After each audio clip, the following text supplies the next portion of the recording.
The State Fair of Texas occurs every year in Dallas during the first few weeks of October, with a lot of attractions, a few roller coasters, and a strong history. This is an interesting event for amusement park goers to visit, but things can get expensive fast. So find out about my experience in this review. For starters, in no way is this meant to be an exhaustive review. There are doubtlessly many things I missed on my visit, as well as many tricks that I just do not know in order to maximize one's day. Other parks I go to, I can feel confident that my thoughts and experience can translate into giving a pretty good overview of the park. But here, I mainly visited the State Fair to check off the amusement park credit, as it is in the roller coaster database, and to see what the fair is all about.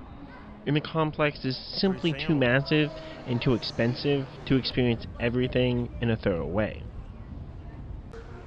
Tickets are fairly reasonable, between $15 to $25 for adults and a bit cheaper for kids, with a higher price occurring on the weekend and higher demand days. If you eat at a local Dallas McDonald's, they were giving a $5 off coupon, which was good for up to 2 guests, and is a good way to save on admission, as $10 per person is reasonable considering the offerings. Parking, like most events like this, will be expensive. On-site lots are $30, and off-site lots look to be likely around $30 as well, though I saw a few cheaper at $20.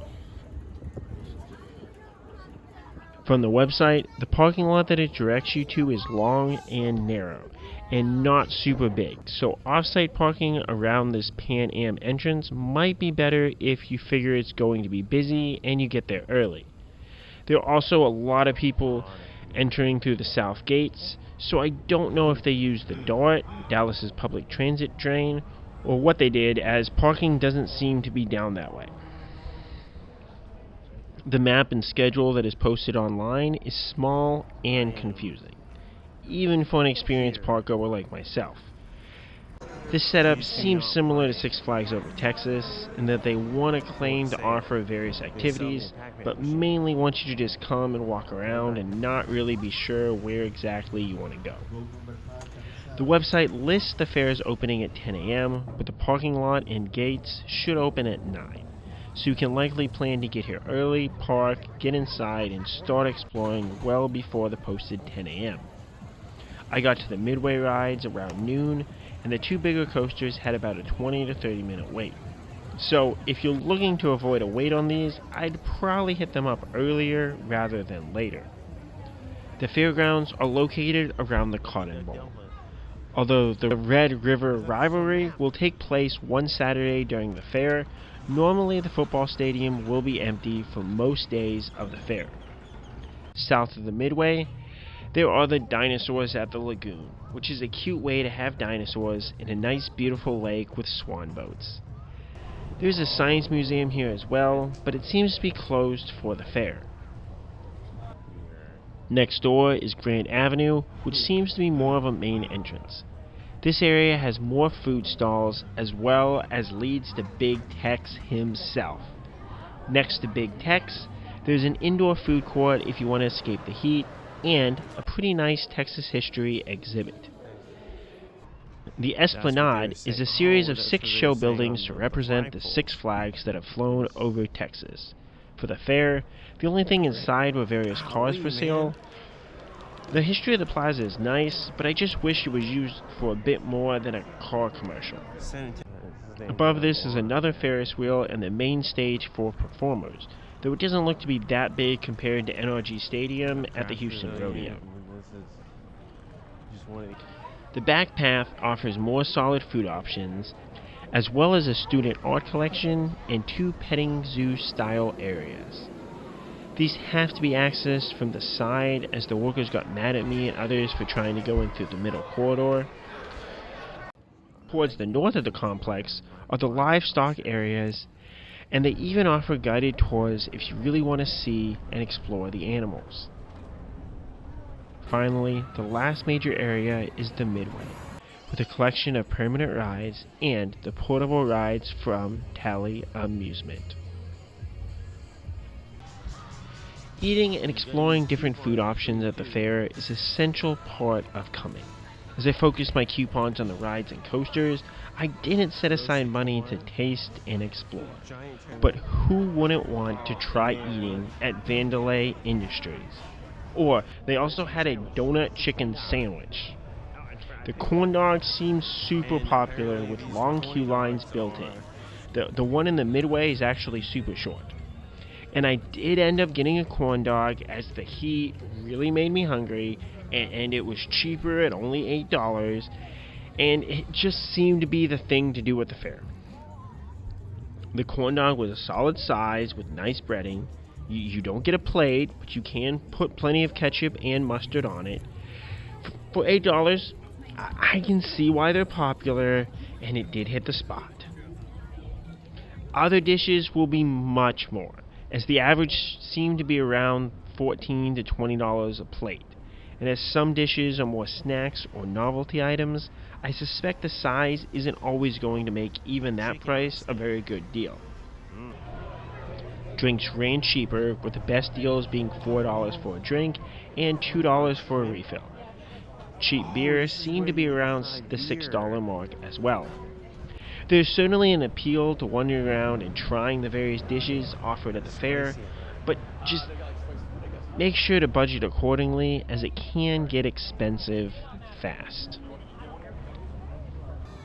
Now, the Midway offers a collection of basic fair rides. Most are around $8 a ride, which is a bit expensive for flat rides. For the roller coasters, these are still around $8, with Iron Dragon being $8 and Crazy Mouse being $9. I have separate reviews for each of the 4 coasters that I rode at the fair, but Crazy Mouse is a really good spinning wild mouse with laterals, so I'd suggest that for any thrill seeker. It does claim to ban single riders, but I had no problem pairing up with a group of 2 or 3 in line to ride. 2 kiddie coasters were also present, with Dragon Wagon at $5 a ride and Puppy Express at $6 per ride. Both allowed adults to ride free of restrictions. Other coasters have been here over the years. Recently, the fair bought Prairie Screamer before Traders Village purchased it after COVID made the fairgrounds need the cash. Historically, the fairgrounds had a wooden roller coaster in Comet, which, since this park has owned permanent coasters over the years, is why it gets labeled an amusement park in the roller coaster database. Tally Amusement, the Midway provider for the fair, has also had a Windstorm coaster in the past, though this wasn't present on my visit, or at least I couldn't find it if it was. The Midway also has a collection of permanent rides that stay on the fairground year-round. If you use the Log Ride app, these are listed separately as permanent rides, and they include Sparklet's Log Ride, Scary Park, the Lone Star Scooter, Denzel Carousel, Texas Skyway, Texas Star Ferris Wheel, and Top O Texas Tower. Since these are the more unique flat rides, I would prioritize them after any coaster credits. Since I had a little money left over, I did take a lap on the carousel, as it was just calling to me. It was a simple but enjoyable experience, and some of the carvings on the carousel is a lot better than what I'm used to at larger chain parks. The coupon system allows guests to buy coupons, all worth $1 apiece, in increments of 15 if you purchase from a machine, or 10 if you purchase from a person. If there's a long line to buy coupons, I just walk around and find a place with a shorter wait, as there were a bunch of places selling these around the fairgrounds. Coupons are needed both for food and carnival rides, so if you're a large group and plan to eat and ride, you'll need to spend a lot of money on these. The problem with the rides is that you seem to have a pretty good chance of ending up with 3 to 5 tickets left over, which isn't going to help you too much unless you want to buy a drink, so you just have to be careful with your planning. Riding each coaster would cost 28 coupons or 56 coupons to ride each coaster twice. If you did the 2 big coasters twice and each kiddie coaster once, that is a nice round 45 coupons. You can use these numbers to determine how many tickets you want to buy. I went ahead and got 75 coupons, which allowed me to do every coaster twice and get a ride on the carousel and a corn dog to eat. But you can get less just for the coasters. Or might want to do more if you want to try some real food or otherwise ride the special flat rides on the fairgrounds. Overall, how good is the Texas State Fair? This park offers some unique flat rides, some basic coasters, a large collection of food, and an overall enjoyable experience. But like most large-scale fairs, the price holds it back from being more accessible, especially when I want to compare it to other amusement parks that offer a cheaper price to ride all of their rides. In my rankings of Texas parks, I rank the Texas State Fair right between 2 Houston parks, right above Big River's Water Park, as even with the price, there's a bit more to do with the fair, though Big Rivers has a nice and diverse offering, especially for water park. And right below, Dewberry Farm, which has a large amount of options and a great feel for a farm park. If you ignore the price, the State Fair ranks up with any large-scale park in Texas. But with a pay-per-ride setup, there's only so much of this park that a reasonable person is going to be able to experience. What has your experience been at the State Fair? What food options are your favorite? Do you have any tips or tricks that I should know for when I go back? Let me know. And as always, Comet crap.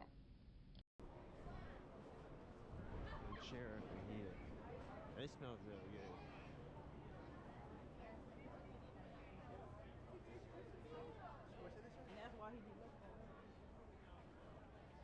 You should probably. I don't know if you can point on it, but